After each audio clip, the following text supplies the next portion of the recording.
So yeah, a very good evening, everyone. I think this is the live stream happening now. Okay, so I'll be starting ahead.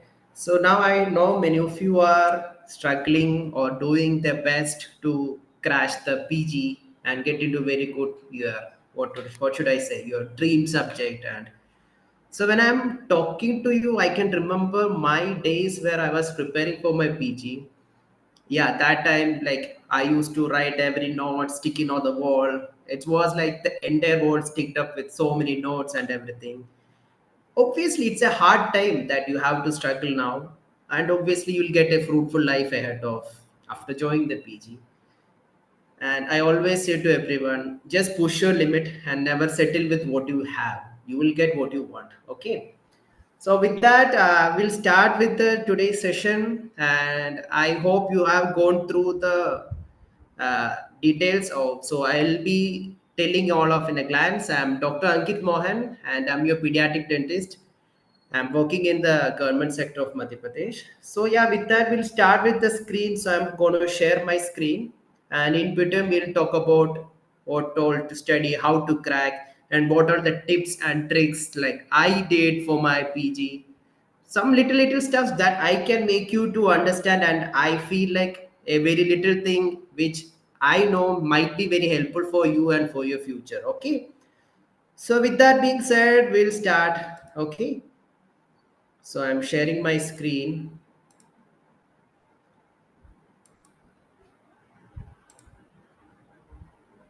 So I hope the screen is visible. All right. Okay, so we'll start. So a very good evening, everyone. All the future aspirants who are doing their best for the PG. Wish you all success and all the best in advance. Okay.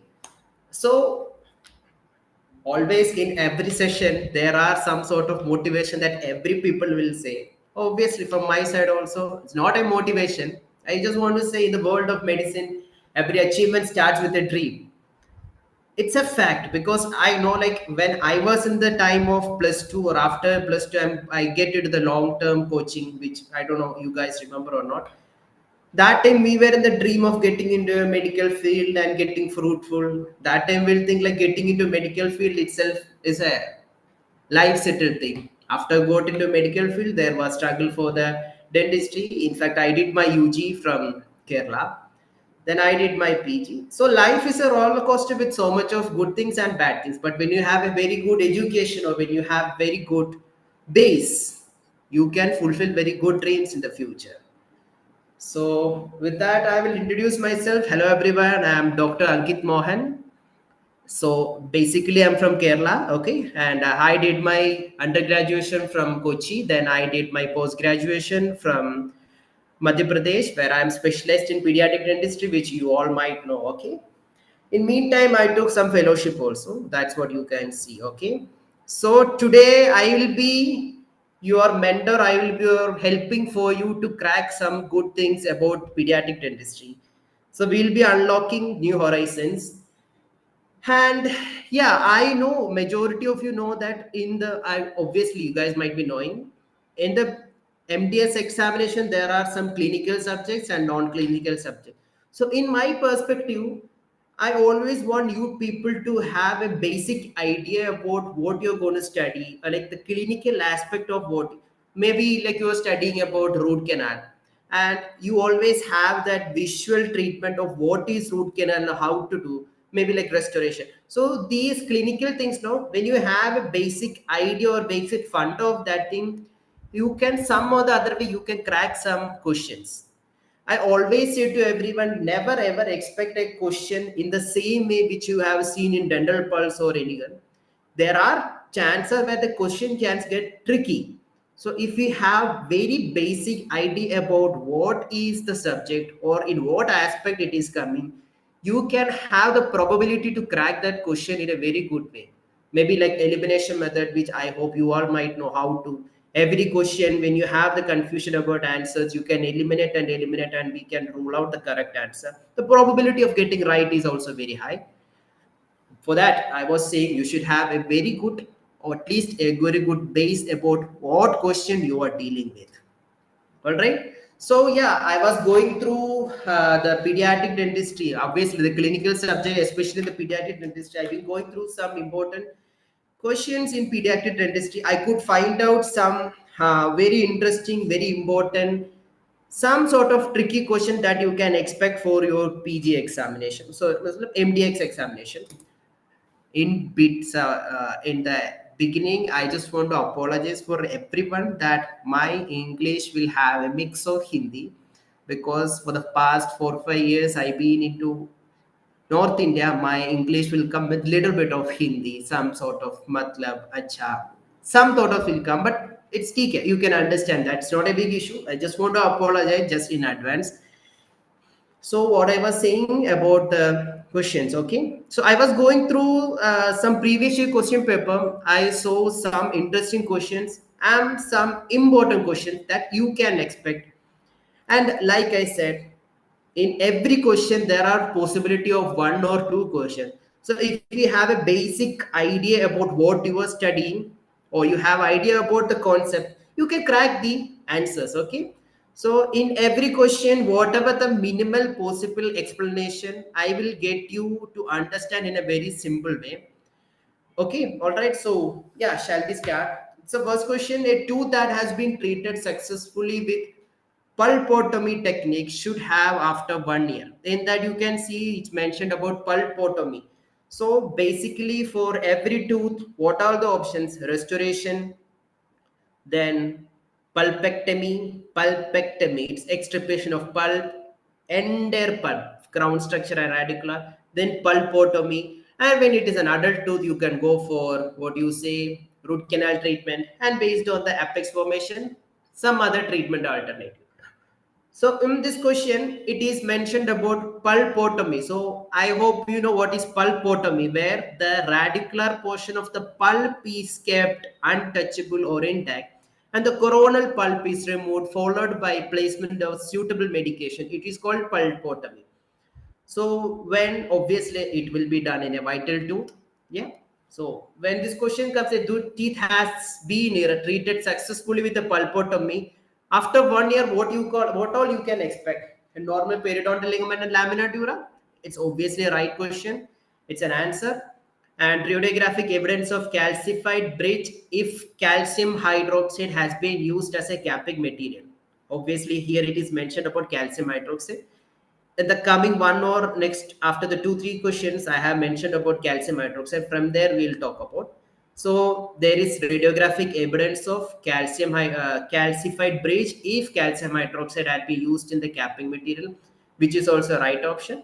No radiographic evidence of internal resorption. So all these criteria have a successful, it always satisfy with the pulpotomy treated tooth after 1 year. So obviously the answer will be all of the above. These are the things which you can expect in a pulpotomy treated tooth. Okay. So when there is a tooth, so a patient comes with, uh, so like you can expect a question, a patient comes with having internal or intraoral abscess with, say like 7.5, that is mandibular primary second molar. Okay. In that tooth, like I said, that tooth will be non-vital. Understand, it is non-vital, so you can only go for pulpectomy treatment. You can't go for pulpotomy because that tooth is non-vital. All right, so the answer is D. So the second question, a patient aged 7 years complains of severe toothache at night in relation to 7.5, that is second primary molar. The mode of treatment probably will be, what all it can be? Option 1, pulpotomy, pulpectomy, direct pulp capping, and indirect pulp capping. In this, I'll tell you the answer, it is B. So you can rule out the answer from this question. Complaints of severe toothache at night in relation to 7.5. That itself shows it's a sign of irreversible pulpitis. So the pulp has been degraded or the pulp has got problem and infection. So that is irreversible pulpitis. So in that case, irreversible. So what all you can expect? It is 7.5. You have to go for pulpectomy case. And I don't know how many of you are encountered in the clinical practice. So many times patient will come and say, doctor, I have pain while sleeping. Doctor, I have pain while bending down. Why it is that happening? Any idea? Very simple. When lying down while sleeping, or when the patient is bending down, more of blood supply or more of vascularity increase to the head and neck region, and obviously our tooth is fruitful with n number of blood vessels. So what will happen? More amount of vascular flow will come and intrapulpal pressure will be high. That is why patient will have severe toothache in relation to 7th. That's why patient will say bursting kind of pain. I have severe tooth pain while sleeping or while bending down. This is due to the increase in the intrapulpal pressure. So from this one question, I can get you one more, 1, 2, 3 question. One more answer for the question. Intrapulpal pressure. It is high in primary tooth. So that itself means vascularity is high in primary tooth. All right. And what will be the intrapulpal pressure in both primary as well as in permanent tooth? Please, you can write if you want to, you can mention it down. For the primary tooth, intrapulpal pressure varies from 13 to 30 milligram of Hg, okay? And for the permanent tooth or the adult permanent tooth, it comes to 10 to 13 mm of Hg. So that's the intrapulpal pressure. So in primary tooth, it is high. So in this, the answer is option B, it's pulpectomy. So very frequent question. I have seen this question in so many places. It's very good for your PG also. Like maybe in the future when you get into the PG, you can expect a viva question from your external or internal who introduce calcium hydroxide. It is very common in pedo, very common in endo. This question is very famous. So yeah, obviously the answer is Hermann. So he introduced calcium hydroxide. From this, you can see about some 2, 3 authors. Robert Buenon, he is called as the father of pediatric dentistry. In the pediatric perspective, it is important.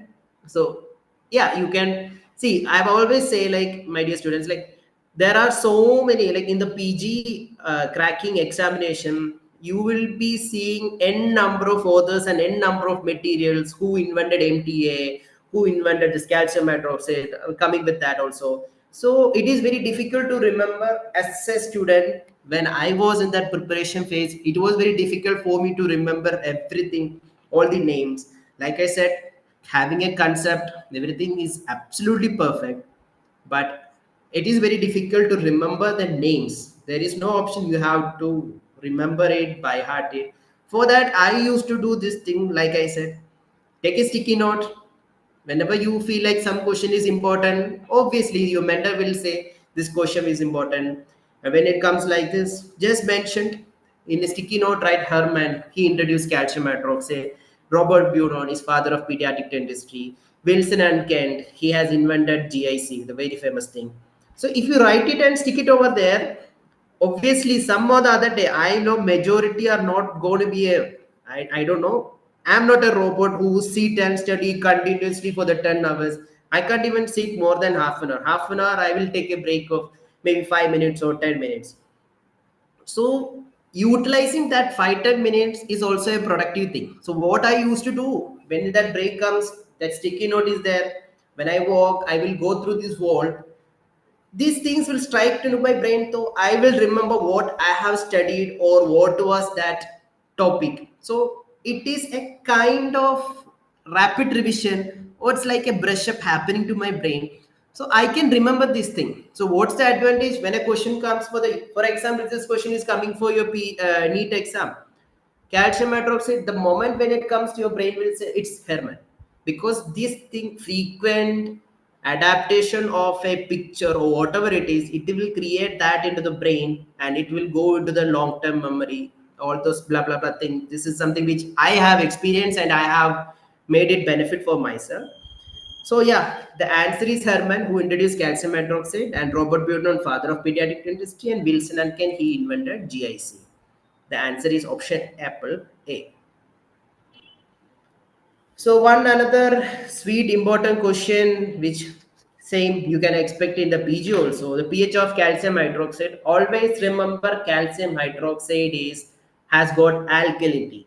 So when it is alkaline, you can expect pH will be 12, 10 or whatever it is, but here the pH is 12. The answer is 12. 12 to 13 is ideally considered as the ideal pH for calcium hydroxide. Okay, so this calcium hydroxide used for pulpotomy, direct pulp capping. I hope some amount of students, I'm not sure, you might have done with direct pulp capping, IPC and all in your endo posting. All right, that time we used to put calcium hydroxide because this will help in the formation of tertiary dentine. I hope you all know. It's another question. So here the pH of calcium hydroxide is 12. That's the answer is A. So number 5, the immediate reaction of pulp tissue beneath the calcium hydroxide in direct pulp capping is. So this is direct pulp capping. So in the next 2 minutes, I just want to let you know what is direct pulp capping, what is indirect pulp capping. So while doing the class 2 preparation, always the faculty will say, be careful, don't expose into the pulp. Always they will say, and sometimes when you excavate, you feel like there are more of affected caries, then you will say it is deep. Then the faculty will say, no, do IPC. IPC is indirect pulp capping where we are putting some medicament, for example, calcium hydroxide, and we'll do GIC or whatever the sandwich technique, which you guys know, I believe. Direct pulp capping is direct pulp capping. It is the pinpoint exposure, the accident exposure of pulp. There are chances where you can have pinpoint exposure of the pulp. That time we can put calcium hydroxide directly over it. So that is called direct pulp capping. So pinpoint exposure of pulp, we will do direct pulp capping. When there is infected dentin, when there is a deep caries, we are keeping some amount of dendine left over there. On top of that, if you are indirectly putting calcium hydroxide, it is called indirect pulp capping, which is IPC and DPC. So coming back to the question, what will be the immediate reaction of pulp tissue beneath the calcium hydroxide? So calcium hydroxide, pH, it is alkaline. So when you put it in the direct pulp chamber, immediately there will be a necrosis will happen. So what will happen? There will be a zone of necrosis. Option B is the answer. There will be a zone of necrosis will happen over there. I actually want you all to go and Google or read about the zone of fixation, which will be very easy for you to remember. So whenever you do direct pulp capping, all things, there are so many materials like MDA, calcium hydroxide, ferric sulfate, all these things. So when you do direct pulp capping, you can see zone of fixation, zone of inflammation, zone of vital tissue. So when you go through, just you can Google it or just go through the books, you can see some beautiful pictures. So yeah, like I said, some pictures will make you to remember the zones and everything. So the zone of fixation is also an important question for the exam point of view. All right, so the answer is B. So again, after pulp capping procedure, a calcified bridge is evident radiographically in the same thing which I was saying. Always after doing IPC or DPC, we will say come after 4 weeks. So the answer is 4 weeks because it will take 4 weeks for any kind of tertiary dendine formation. So after doing pulp capping or IPC, even for the IPC also, we always say come after 4 weeks. If we suspect it as very deep or there is more of infection, we will put calcium hydroxide and sometimes we put temporary filling and we'll recall after 4 weeks. And after that, we'll take the X-ray, we can see some calcified bridge formation, which is the tertiary dentine. So that we can see very evidently in radiograph. So after pulp capping procedure, calcified bridge is evident radiographically in 4 weeks, which is 1 month by the way. Okay. So I think I'm not getting too much into I'm not dragging you too much. We'll go, this is okay if I'm right. Okay. So one next question is pulp infection in primary mandibular posterior teeth is first manifested on a radiograph in the area. It's a very tricky question. Okay. So pulp infection in primary mandibular posterior teeth. So pulp infection in the primary tooth where you can see, for example, there is primary tooth and there is permanent tooth. Okay. Ideally, when you see permanent tooth, when there is any kind of infection or anything can happen, we can see some sort of radiolucency at the apical area. And yeah, TOP will be positive for the permanent tooth. But when it comes to the primary tooth, what you can expect? See, I don't know whether you can remember or not. Just for the hack, primary mandibular teeth, whatever it is, primary tooth, posterior especially, the floor of the pulp chamber, okay, it is like a strain, like we used to strain chai and everything, no strainer. So imagine the pulp chamber is like a strainer. That is, it has got so much of porosity. Remember, the floor of pulp chamber in primary tooth is highly porous. So there is pulp chamber has got two canals. Okay. When the infection comes over the pulp chamber, like I said, the floor is porous. So what will happen in the strainer? Liquid will go, right? So in the strainer, liquid will go like that. The floor is has got high amount of porosity. What will happen when the infection comes? This porosity or this porous structure, no, so through that the infection will go. So a crown structure with a root. So the pulp chamber, when the floor of the pulp chamber is porous, and when the infection comes, where can you expect a radiolucency? Obviously, the answer is A, in the bifurcation area. So I don't know how many of you have noticed, when you happen to see any kind of primary teeth with pulpectomy treatment has to done, just go to the exam, like go through the X-ray. You can appreciate some good amount of radiolucency in the furcation area, which we say bone loss. So that is because the high porosity of the floor that makes you to show radiolucency in the furcation area. Obviously, you can see in the apex later also. So this is a very significant radiographic change that you can see in the primary tooth as compared to the permanent tooth. So radiolucency in the bifurcation, furcal area in the primary tooth. I think I made my point clear, alright? So now comes to formalin containing drugs are often advocated for pulp therapy in curiously exposed vital primary pulps. Which of the following pulpal reaction to the drug can be expected?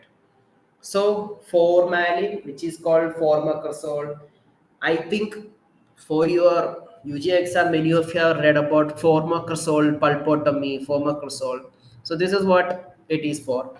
So what you can see in the formacrosol. So whatever you did, so a calcified bridge will be developed. That is option A. There will be a massive infiltration of inflammatory cells. That is option B. There will be a surface fixation of pulpal tissue accompanied by degeneration of odontoblast. This is why I said to all of you, if you go through and read about the zone of fixation, you will have a better idea because it has got a picture. So with that picture, you can remember. So go through and get an idea about zone of fixation. So you will remember some formacrosol pulpotomy, ferric sulfate, MDA, what all you can remember it. So it will be a very good thing if you Google or you can go through the textbook. You can see in Nikhil Marwa and you can see in Shobhat and also the basic textbooks. And option D, the pulp will be remain vital throughout and relatively unchanged. However, all microorganisms will be destroyed. Here the answer is option C. There will be a surface fixation of the pulpal tissue accompanied by degeneration of the odontoblast. So this is indirectly speaking about formacrosol pulpotomy. So in this question also, like I said, every question is a possibility for 2, 3. Formacrosol pulpotomy. I have seen this question also. Who introduced formacrosol? It is Swedes. And one more question is Swedes technique. It is also called as formacrosol pulpotomy. Like Swedes technique is also very important. So when Swede introduced formacrosol, so it is also called as Swedes technique. All right. And obviously, I hope you know composition of formacrosol is formaldehyde, cresol, water, and glycerin. So here the answer is option C. So this is a kind of tricky question. Healthy 8-year-old child has a fractured permanent central incisor. So he is 8 years old and it is central incisor. you can expect the apex might be open. The pulp is exposed and vital. From radiographs, root end appears incompletely calcified. The recommended procedure is to, okay, so in this 8-year-old, so eruption plus 2 year is ideally considered as the time of closure for the apex.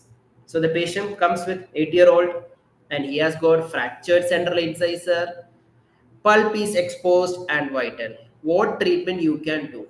So let's see the question and let's see the options, and we'll go to the answer.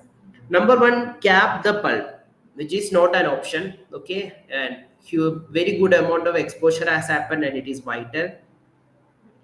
And number B, sorry, option B is extracting the tooth is, it's a ridiculous thing. Never ever do. He's 8 years old and he need aesthetics in the future, or else he will be sacrificing.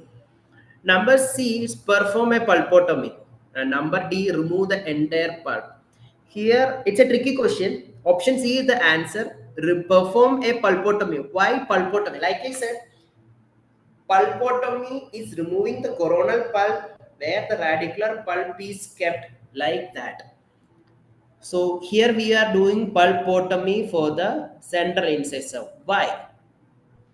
See, imagine incisor, crown structure, fractured, radicular pulp, it's there, apex is open. So our main motto is badly want that apex to close. If the apex want to close, there should be some vitality, or there will be proper physical factors that favors the closure of the apex. So in that case, what we will do? We'll remove the pulp chamber, coronal pulp. We can put medicament like MDA or biotentin, whatever it is, will kept intact. The radicular pulp will be intact and it will be healthy. Gradually, dire dire, it will get closed by itself. So when an 8-year-old coming with fracture and too much of pulp exposure, the main treatment, if the apex is open, we can go to perform a pulpotomy. All right.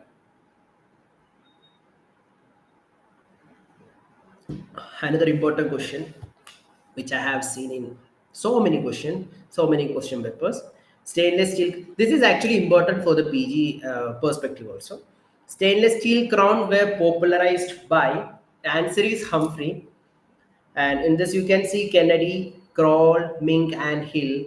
So this Kroll is Kroll's technique, which it's a kind of adapting crown on the tooth who has got problem with chewing. Okay, well, you don't have to remember that. So the stainless steel crown were popularized by Humphrey. Okay, option C. This is something which every student, irrespective of whatever you are, where you are, whatever it is being, UG, PG, whatever it is, this is like the basic thing which you have to remember always in your brain. Teeth lost as a result of trauma is classified by Ellis and Davy as teeth lost as a result of trauma. So I hope majority of you know what is Ellis 1 to 9. Okay. So just for you to understand, I have got one hack also just to remember, because post to Ellis class 5, I always get messed up. What is class 6, class 7? I always get messed up. So the beginning 1 to 5, it's very easy. Class 1, Ellis class 1 is enamel fracture. Class 2 is enamel and dentin. Class 3, enamel and dentin with involvement of the pulp, where the tooth will be vital. And class 4 is tooth has become non-vital as a result of trauma. There will be fracture involving enamel, dentin, and obviously pulp. So class 4 is non-vital. Class 3 is vital.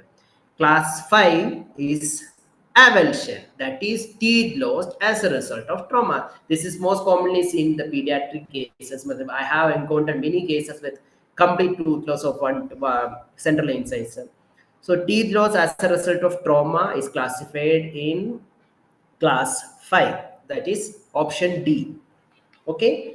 So like I said, class 1, class 2, class 3, class 4, class 5. Post to class 5, I used to get confused. So class 6, I don't know how many you are from Kerala or Mallu. So in Malayalam, Class 6 is in Malayalam we called as R. So class 6 R means root fracture. So I remember like that. Class 6 is Malayalam 6 is R. So R means root fracture. So class 6 is root fracture with or without the loss of crown. So you crack class 6. Okay. Then class 7 is the displacement of the tooth with or without the loss of crown structure. Intrusion, extrusion, that is class 7. So class 8 is crown and mass. And class 9 is trauma to the primary tooth.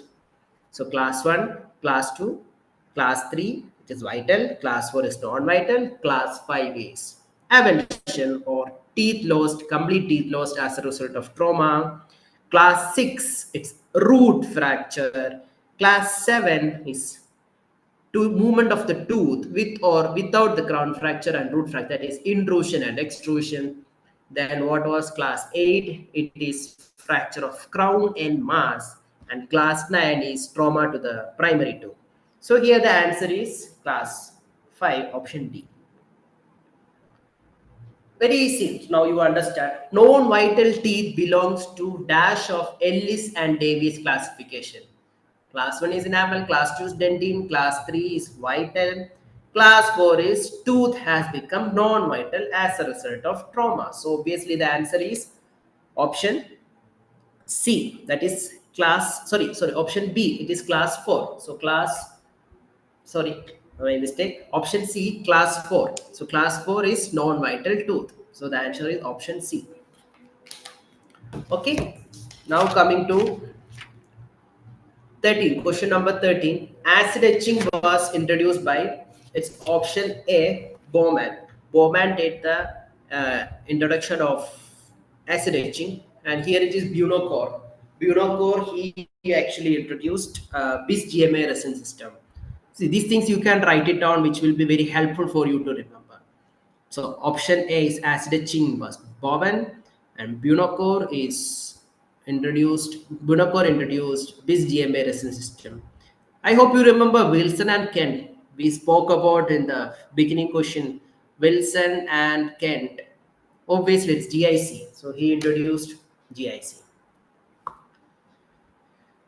One interesting question. See, students, in the MDS examination, in the MDS PG exam, especially in the clinical, you can expect some this sort of clinical question mentioning about some case like fracture happened or caries happened. What all things? These things you can expect. This is actually a kind of tricky question because there are some sort of hidden things which will be mentioned in the question. Read it carefully, if possible. Imagine it, how the scenario, what is the scenario, and rule out the answer. Options will be very easy. And if still you have the problem, eliminate the non-possible things. Eliminate and you can get out the proper answer. So 14 question. Examination reveals a large pulp exposure in a fractured permanent incisor. Now the main question, that has a fully formed apex. So obviously he might be an adult, large pulp exposure, the apex has been completely formed. So the apex is closed and large pulp exposure is there. What you can do? Pulpotomy, direct pulp capping, indirect pulp capping, full root canal treatment, no treatment until pulp dies. What will be the option? It's option D, full root canal treatment. Because see, here large pulp exposure has happened. It's not a pinpoint exposure. Pinpoint exposure of pulp, what we can do? Calcium hydroxide, direct pulp capping. Remember, here the pulp exposure is large. So what you can do? You have to extirpate the entire pulp. Remember, it's permanent incisor. The radicular pulp we have to remove. No worries. The apex is completely closed. Go with GP and obturation. Give a beautiful crown. Let him have a good smile. So here the answer is full root canal treatment. So the last question, I don't want to drag too much with so much of questions. I've just like when I was going through some question paper, I got stuck up with some important questions. That's what I have discussed over here. Okay. So amount of space closure after premature extraction of primary teeth is amount of space closure after premature extraction of primary teeth. Go for the option more in mandible, more in maxilla, equal in both arch, 4 to 5 mm maxilla and 5 to 7 mm in mandible. This has become ulta. The answer is, to be straight, option B, more in maxilla. I just, you all want to remember, I don't know how many of you have gone through the OPG of mixed dentition and everything. So in that full mouth radiograph of mixed dentition, you can see beautifully that the permanent posteriors from the mandible, it comes like ekdam upright soldier. It's like a soldier will come very upright. Okay. However, the maxilla, how many of you have seen ugly duckling stage? Why that ugly duckling stage is happening? Because the canine erupt little laterally, it will exert pressure on the lateral surface, lateral incisor root, which will cause the ugly duckling stage. Then it will erupt upright. So the maxillary tooth is not a decent fellow. It will come like this, like that's happening for the canine. So similarly, what will happen? The maxillary tooth does not come proper in upright way. It will erupt little laterally. It will exert little bit of force to the adjacent root, adjacent tooth root. Okay. So imagine, just close your eyes or just remember, a patient comes and the premature extraction of primary teeth. Imagine his primary second molar has got very bad caries. Okay, and he might be like 6 years old. So the permanent six is erupting, and adjacent to mesial to the erupting permanent six has not yet erupted. So just ahead of it was permanent second molar. Sorry, primary second molar. So that has become decayed. So we are extracting. So there is an edentular space. So what did I say? Maxilla, maxillary permanent tooth, how do they erupt? In the posteriors mostly it will have little bit of lateral movement. I don't say proper lateral movement. It will have little impact on the adjacent root of the tooth, primary tooth. Then it will erupt uprightly. So when there is an empty space, there is no one to hinder, what will happen? When the permanent six erupt, there are more chances for the tooth to come more forwardly. So what will happen? Amount of space closure will be very fast in the premature extraction of primary tooth. I'm so sorry. So the space closure will be more in the premature extraction of primary teeth, which is seen in more in maxilla. In that cases, also when you spoke about this, we have to go very detailed about space maintainer, how to give space maintainer, what is distal space maintainer, which itself is a very vast topic. See, in all these way, you can expect so many questions you can expect it from all this way. Okay, so that's what I said. Never expect a question comes like in this particular format. Every question has got a possibility to get or rule out some new question. So when you have a very good idea or when you have some amount of base, you can get into the answer. There is nothing to worry. So never ever mug up everything. So there are students who read some dental pulse one page for 2 3 times, everything will be feeded in their brain. But the problem is like if they don't have any, if they don't have the base, especially I'm thinking about clinical, it's very easy to crack the clinical subjects when you have proper base. Very easy to get the clinical questions answer. So when you go through the question, you'll get idea what you're doing, what is the perspective of the question. Some hidden sentence will be there, hidden words will be there, that will strike your brain. That picturesque view will make you to get the proper answer. It's a good thing and a bad thing, because clinical subject, some every words will have that significance to the answer. Non-clinical, I don't say matlab, other subjects you don't expect that much, but the clinical, something, some questions might get tricky. All right, so this was the things. Yawning actually can cool down our brain, which helps to get rid of stress. I hope none of get frozen. Okay, So yeah, with that, that was my session, and I think I spoke about little bit into the all the things. It was just some 15 questions which I find it important and I have seen it. So every question I try to speak about some little more things. All right. So I hope everyone has got some very good idea, and I hope I didn't make anyone have to sleep. Okay. All right. So yeah, with that said, this is Dr. Ankit Mohan signing off. If you have anything, you can ask me. I don't know how the feature is there. You can, if there you can talk to the concerned authority. If I get the time, so I will get you any doubt or anything. You can anytime, anywhere you can ask questions or anything. So I hope that comes to the end of today's session. So with that, this is Dr. Ankit Mohan signing off. So I want all to be stay happy, stay healthy, and these are the important things. And if you have these good things, your life will be fruitful and will be colorful. Okay. So with that said, this is Ankit Mohan signing off. Okay. Thank you. Thank you so much.